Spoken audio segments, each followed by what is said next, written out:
আমার নাম কৃষ্ণা রাও। আমি বিদেশে জেনারেল ম্যানেজার হিসেবে কাজ করছি। আজ ভাগ্যক্রমে আমার এক বন্ধুর সাথে এখানে এসেছি, যিনি আমাকে এখানে নিয়ে এসেছেন। আদতে ডক্টর জাকিরকে আমি টিভিতে দেখেছি এবং সবসময় আমার ইচ্ছা ছিল তাকে ব্যক্তিগতভাবে দেখা এবং সেই প্রশ্ন জিজ্ঞাসা করার, যা আমার মনে বহুদিনের দ্বিধা তৈরি করেছে। কেন ঈশ্বর একটাই ধর্ম সৃষ্টি করেননি বা সবাইকে একটা ধর্ম মানতে বলেননি, যাতে পৃথিবীতে শান্তি বিরাজ করত? ঈশ্বর এই বিষয়ে জানতেন না, নাকি তিনি জানতেন যে এই সমস্যাগুলি আমরা মোকাবিলা করব? এটা সত্যিই খুব ভালো প্রশ্ন, গুরুত্বপূর্ণ প্রশ্ন। কেন ঈশ্বর একটাই ধর্ম সৃষ্টি করেননি? কেন তিনি এত সব আলাদা ধর্ম সৃষ্টি করলেন, যাতে বিভ্রান্তি ও ঝগড়াঝাটি না হতো? আমি তার সাথে একমত। এটি একটি সত্যিই ভালো প্রশ্ন।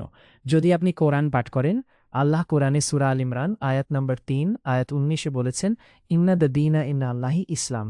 আল্লাহর কাছে গ্রহণযোগ্য একমাত্র ধর্ম হল ইসলাম। ইসলাম মানে হল নিজের ইচ্ছা আল্লাহর কাছে সমর্পণ করা।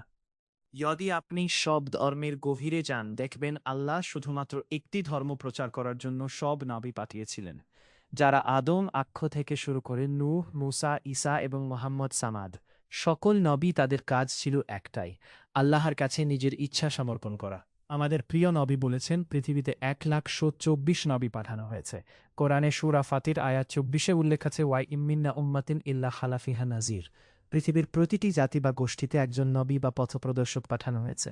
সূরা রাদ আয়াত নম্বর ৭-এ বলা হয়েছে, ওয়ালিকুল্লি কাউমিন হাদ।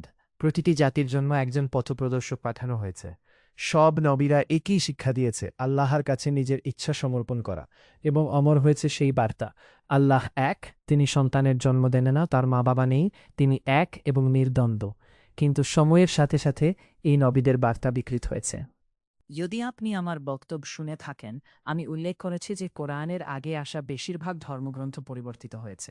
কোরআনে বারবার বলা হয়েছে, যদি আল্লাহ চান তবে তিনি সবাইকে তার ইচ্ছার কাছে সমর্পিত করতে পারতেন। কিন্তু ইসলাম একটি ধর্ম নয়, এটি একটি জীবনধারা। ইসলামের আসল অর্থ হল আল্লাহর ইচ্ছার কাছে নিজের ইচ্ছা সমর্পণ করা। একজন মুসলিম মানে হল সেই ব্যক্তি যে আল্লাহর কাছে নিজের ইচ্ছা সমর্পণ করেছে। এটা নামের উপর নয়। যদি কেউ আল্লাহর ইচ্ছা সমর্পণ করেন, তিনি একজন মুসলিম। সকল নবীরা তাওহিদ শেখাতেন, এক আল্লাহর উপাসনা। কিন্তু সময়ের সাথে ধর্মগ্রন্থগুলো বিকৃত হয়। তাই আল্লাহ শেষ নবী মোহাম্মদ সাহায় এবং শেষ ধর্মগ্রন্থ কুরআন পাঠালেন। কুরআনে সূরা রাদ আয়াত ৩০০ লেখা আছে, প্রতিটি যুগে এক একটি ধর্মগ্রন্থ পাঠানো হয়েছে।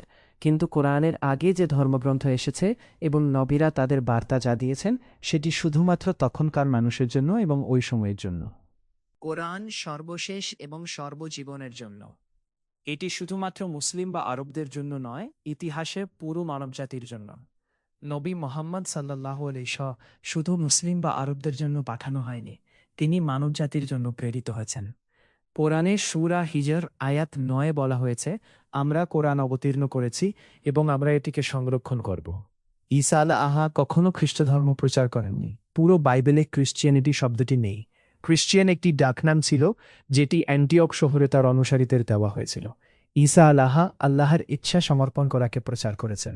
ভগবত গীতায় শ্রীকৃষ্ণ বলেছেন যে মানুষকে আল্লাহর ইচ্ছা সমর্পণ করতে হবে। সব নবীরা এক শিক্ষা দিয়েছেন, আল্লাহর ইচ্ছা সমর্পণ করা, যা ইসলাম।